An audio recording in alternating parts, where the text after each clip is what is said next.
Welcome to Berean Media Ministries. This is your servant, Pastor Imolamo Entry.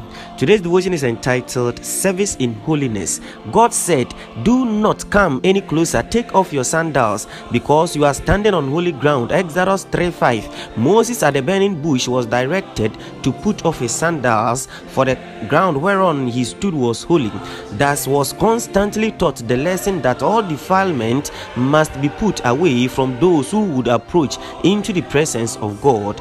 As we are preparing and struggling for the final crisis, we ought to serve in holiness. There is a difference between goodness and holiness. Many people are doing good, but they are working for the devil. 2 Corinthians 11:13-15. Holiness is the state of being in the presence of God. You cannot be holy until you are in the presence of God. The evidence of being holy is not religious zeal, spiritual charisma, or sanctimoniousness, but the readiness to do God's instructions, standing, sleeping, and walking in the presence of God.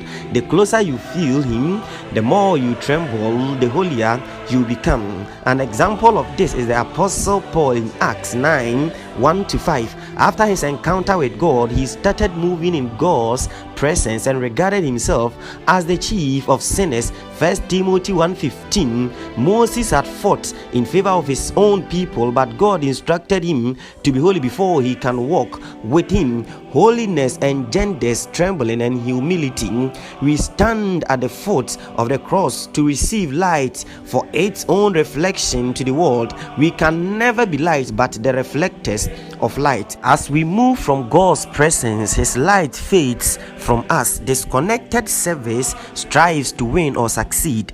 Holy service keeps removing shoes in thought, speech, and action. Wait for the final part. Remain blessed and have a fruitful day. God bless you. Amen.